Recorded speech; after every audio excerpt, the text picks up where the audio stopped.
ಬಿಸಿಲು ಜಳಕ್ಕೆ ಕಡಲ ನೀರು ಆವಿಯಾಯಿತು, ಆವಿಯಾಗಿ ನೆಲದ ಕಡೆಗೆ ಬೀಸಿ ಬಂದಿತು.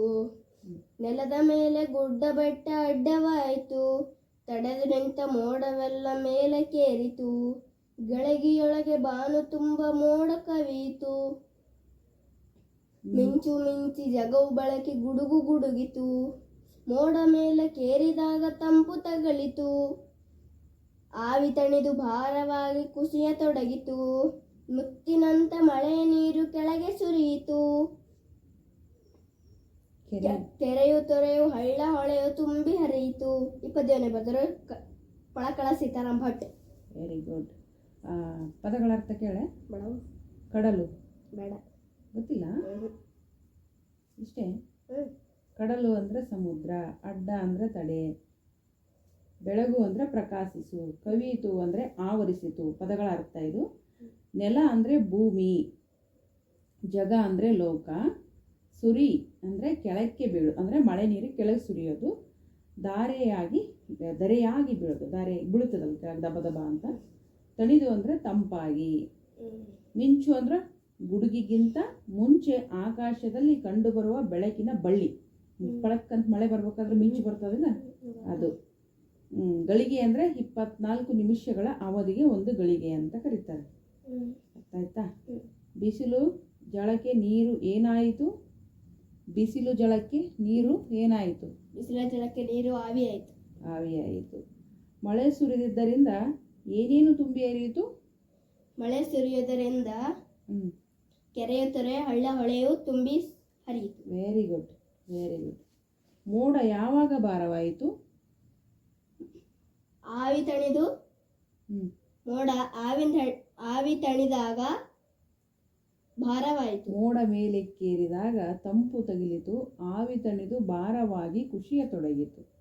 ಆವಿ ತಣಿದು ಭಾರವಾಗಿ ಖುಷಿಯ ತೊಡಗಿತು.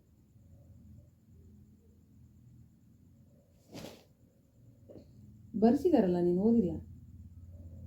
ಮುತ್ತಿನಂತ ಡ್ಯಾಶ್ ನೀರು ಕೆಳಗೆ ಸುರಿಯಿತು, ಮಳೆಯ ನೆಲದ ಮೇಲೆ ಡ್ಯಾಶ್ ಅಡ್ಡವಾಯಿತು. ಗುಡ್ಡ ಬೆಟ್ಟ ಗಳಿಗೆಯೊಳಗೆ ಬಾನು ತುಂಬಿ ಡ್ಯಾಶ್ ಕವಿಯಿತು. ಮೋಡ ಮೋಡ ಮೇಲೆಕ್ಕೇರಿದಾಗ ಡ್ಯಾಶ್ ತಗಲಿತು, ತಂಪು. Very good.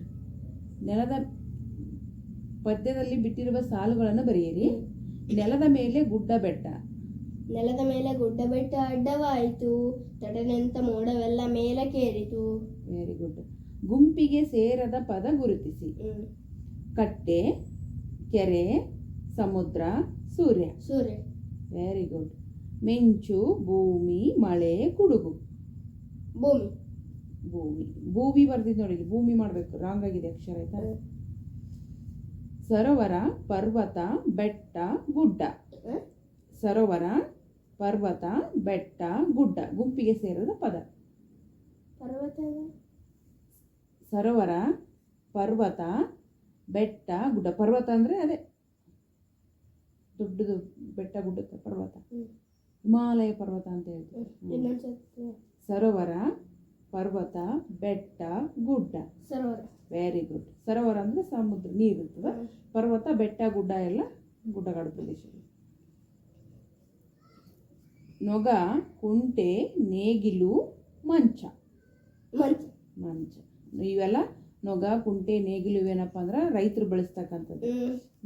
ಇದು ಮಂಚ ಅಂದರೆ ಮಂಚ.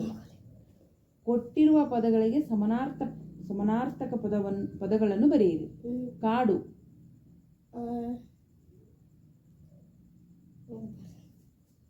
ಕಾಡು ಅರಣ್ಯ ಆಗ್ಬೇಕಾಗಿತ್ತು, ನೀವು ಅರಣ್ಯ ಮಾಡಿದೆ ಲೆಕ್ಕ. ಮರಣ್ಯನ ರಾಂಗ್ ಚಿನ್ನ ಇದು. ಹೌದಾ, ನೋಡೋಣ. ಸೂರ್ಯ. ರವಿ. ಭೂಮಿ.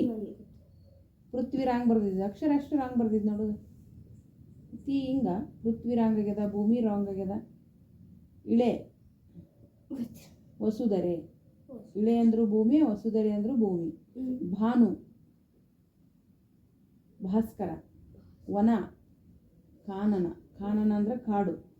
ಓದ್ಕೋಬೇಕು ನೀನು. Very good.